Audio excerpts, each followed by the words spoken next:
नमस्कार दोस्तों, आज के हमारे इस वीडियो में हम आपके लिए वैशाख स्नान की एक बहुत सुंदर कहानी लेकर आए हैं। एक समय की बात है, किसी नगर में एक राजा था जो बहुत दयावान, धर्मात्मा और भगवान विष्णु का परम भक्त था। वह हर वर्ष गंगा जी में वैशाख स्नान करता था। एक समय जब वैशाख मास आया, तब राजा ने निश्चय किया कि मैं इस नगर का राजा हूँ, मुझे पूर्ण अधिकार है कि मैं सबसे पहले गंगा जी में स्नान करूं। उसने सारे नगर में ढिंढोरा पिटवा दिया कि गंगा जी में सबसे पहले वह स्नान करेगा और बाद में सब।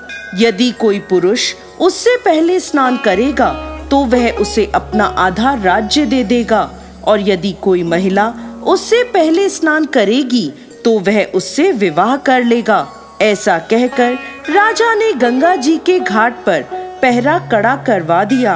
पहरेदार सारी रात गंगा जी पर पहरा देते और राजा सुबह सबसे पहले घाट पर आता और स्नान करता, परंतु उसे घाट गीला मिलता था और पानी हिलता हुआ दिखता था। राजा ने घाट पर पहरा कड़ा करा दिया, परंतु रोज का यही नियम था, क्योंकि घाट के किनारे पेड़ पर एक बंदरिया रहती थी जो रोज सुबह सबसे पहले गंगा जी में स्नान करती थी। अपने पिछले जन्म के कुकर्मों से उसे बंदरिया का जन्म मिला था और उसे अपना पिछला जन्म याद था। वो भगवान विष्णु की भक्त थी, इसलिए वैशाख स्नान करती थी। देखते ही देखते वैशाख मास समाप्त होने को आया। एक दिन एक सिपाही ने बंदरिया को स्नान करके निकलते हुए देख लिया और उसे पकड़ लिया। राजा के आने पर उसे बताया कि यह आपसे पहले यहाँ स्नान करती है। बंदरिया को देख राजा को आश्चर्य हुआ। तब बंदरिया ने इंसान की भाषा में उसे सारी बात बता दी। अब जैसे कि राजा ने प्रण लिया था, उसने बंदरिया से शादी कर ली। बंदरिया को यह पता था कि उसके वैशाख स्नान के फल स्वरूप वह रानी बनी है। राजा ने बंदरिया के साथ अपना पति धर्म निभाया। राजा की बहुत सी रानियां थीं जो बंदरिया का मजाक बनाती थीं। देवयोग से बंदरिया को गर्भ ठहर गया। धीरे धीरे 9 महीने का समय बीता और बच्चा होने का समय नजदीक आ गया। एक समय बंदरिया ने राजा से पूछा, जब बच्चा होने को होगा तो मैं आपको कैसे बताऊंगी। राजा ने बंदरिया के कमरे में एक घंटी लगवा दी और बोला, जब तेरे दर्द हो तो तू यह घंटी बजा देना, मैं आ जाऊंगा। जब बाकी रानियों ने घंटी देखी तो पूछने लगी, यह घंटी क्यों लगवाई है।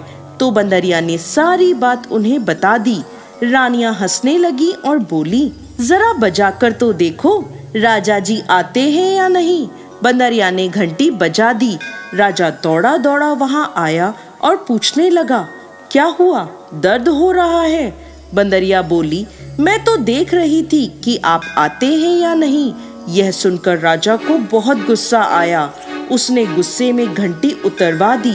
एक दिन बंदरिया को दर्द होने लगा तो रानियां बोली, तू आंखों पे पट्टी बांधकर लेट जा, इससे तुझे दर्द नहीं होगा।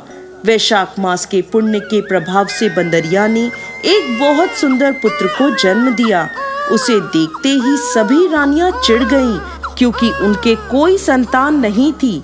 वह सोचने लगी, अब यह राजकुमार बनेगा और बंदरिया राजमाता बन जाएगी। सभी रानियों ने एक योजना बनाई और बड़ी रानी बच्चे को कपड़े में ढककर बाहर ले गई। दासी को बच्चे को देकर बोली, इसे नदी में बहा दो। ऐसा कहकर रानियों ने बंदरिया के पास एक पत्थर रख दिया। जब राजा आया और पूछने लगा कि क्या हुआ है, तब रानियां बोली, इस बंदरिया ने पत्थर जना है। पत्थर देखकर राजा ने सोचा, जब बाकी रानियों को ही बच्चा नहीं हुआ तो इस बंदरिया को कैसे होगा। उधर जब वह दासी बच्चे को नदी में बहाने लगी तो उससे ऐसा नहीं किया गया। दासी ने देखा कि नदी के किनारे एक कुम्हार मिट्टी के बर्तन बना रहा है। दासी ने मिट्टी के बर्तन में बच्चे को रख दिया और वहां से चली गई। कुम्हार ने जब बच्चे के रोने की आवाज सुनी तो बच्चे को देखकर वह बहुत प्रसन्न हुआ। क्योंकि उसके कोई संतान नहीं थी। अब कुम्हार और कुम्हारिन उस बच्चे का प्यार से लालन पालन करने लगे। वह जानते थे कि यह बच्चा किसी उच्च परिवार का है, क्योंकि वह एक रेशमी कपड़े में लिपटा हुआ था। देखते ही देखते वह लड़का बड़ा होने लगा। एक दिन वह कुएं के पास खेल रहा था। संयोगवश वही दासी कुएं के पास आई और अपनी सहेली से बात करने लगी। बातों बातों में उसने बंदरिया के बेटा पैदा होने की सारी बात बताई और यह भी कहा कि उसने बच्चे को एक कुम्हार के बर्तन में रख दिया था। लड़के ने सारी बात सुन ली और जाकर कुम्हार को सारी बात बता दी। यह सुनकर कुम्हार बोला, इसका मतलब तुम राजा के पुत्र हो और बंदरिया तुम्हारी माता है। परंतु यदि हम यह बात राजा को कहेंगे तो रानियां हमें झूठा साबित कर देंगी। तब वह बालक बोला, आप मेरे लिए मिट्टी के हाथी घोड़े बना दो। बालक अपने मिट्टी के हाथी घोड़े लेकर कुएं के किनारे बैठ गया। जब दासियां पानी भरने आईं, तब वह बालक बोला, मेरे हाथी घोड़ों को भी पानी पिला दो। दासियां बोली, मूर्ख, मिट्टी के हाथी घोड़े भी कभी पानी पीते हैं? तो वह लड़का बोला, यदि राजा यह मान सकता है कि बंदरिया के बच्चे की जगह पत्थर पैदा हुआ है, तो मिट्टी के हाथी घोड़े भी पानी पी सकते हैं। दासियों ने यह बात जाकर राजा को बता दी। यह सुनकर राजा को बहुत आश्चर्य हुआ। उसने बंदरिया से पूछा, तो वह बोली, मुझे कुछ नहीं पता, मेरी आंखों पर पट्टी बंधी थी। राजा ने रानियों से पूछा, तो रानियां बोली, हमने पत्थर पैदा होते देखा है। राजा को रानियों की बात पर विश्वास हो गया। राजा ने कुम्हार को और उसके बेटे को देश निकाला दे दिया। अब वह जंगल में अपनी झोपड़ी बनाकर रहने लगे। एक दिन योजना बनाकर वह लड़का मिट्टी के घड़े में पानी भरकर और पेड़ के नीचे आंच जलाकर पीपल के पेड़ पर चढ़कर बैठ गया। कुछ ही देर में जंगल में नगर की कुछ लड़कियां आईं और लकड़ी काटने लगी। थकान से उन्हें प्यास लगने लगी। उन्होंने पेड़ पर बैठे उस लड़के को देखा तो उससे पानी मांगने लगी। तो वह बोला, पानी के बदले तुम्हें मेरा एक काम करना होगा। मेरा गमछा पकड़कर तुम्हें मेरे पीछे पीछे चलना होगा। प्यास से व्याकुल होकर लड़कियों ने हाँ कर दी और गमछा पकड़कर उसके पीछे पीछे चल दी। लड़के ने पीपल की और अग्नि के चक्कर लगाना शुरू कर दिया और फिर उन्हें पानी पिला दिया। पानी पीकर सभी लड़कियां अपने अपने घर चली गईं। घर जाकर उन्होंने सारी बात अपने माता पिता को बताई।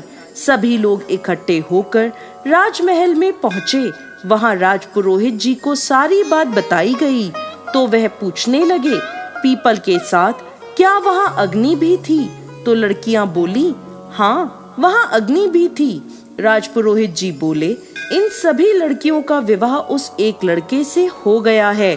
अब राजा सभी के साथ उस लड़के से मिलने जंगल में पहुंचा और बोला, तुमने इन सभी से विवाह किया है?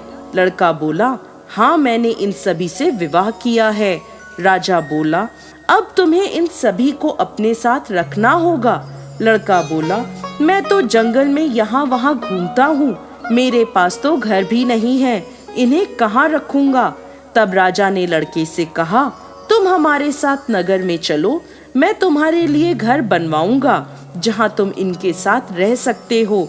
देखते ही देखते उसका घर तैयार हो गया और उसकी सभी पत्नियों को एक एक पुत्र रत्न प्राप्त हुआ। अब लड़के ने राजा को रानियों के साथ भोजन पर आमंत्रित किया। राजा सभी रानियों के साथ उसके घर गया, परंतु बंदरिया को नहीं ले गया। तब लड़के ने पूछा, आप अपनी सबसे छोटी रानी को अपने साथ क्यों नहीं लाए? राजा बोला, उसे समझ नहीं है, इसलिए वह बाहर नहीं आती जाती। लड़के के आग्रह करने पर बंदरिया को वहां बुलवाया गया। बंदरिया के आते ही लड़के ने उसके पैर छुए और उसे पूजा में बिठाया। अपनी सभी पत्नियों से कहा, रानी माँ का आदर करते हुए एक एक कर बच्चों को इनकी गोद में दो और इनसे आशीर्वाद लो। यह सब देखकर बाकी की रानियां चिढ़ गईं और राजा से बोली, हमें बुलाकर ये हमारा अपमान कर रहा है। हम यहाँ नहीं रुकेंगे। ऐसा कहकर सभी रानियां वहां से जाने लगी। तभी वह लड़का बोला, ये मुझे जन्म देने वाली मेरी माँ है। राजा बोला, ये तुम क्या कह रहे हो? तब लड़के ने रानियों की योजना की सारी बात राजा को बता दी और उस दासी से गवाही दिलवाई। यह सुनकर राजा को बहुत क्रोध आया और उसने अपनी सभी रानियों का त्याग कर दिया और बंदरिया रानी पुत्र, बहुओं और पोतों के साथ महल में सुखपूर्वक राज करने लगा। हे भगवान विष्णु, जैसी कृपा आपने उस बंदरिया पर करी, वैसे ही इस कहानी को कहते, सुनते और हुंकार भरते सब पर करना। जय श्री हरि विष्णु।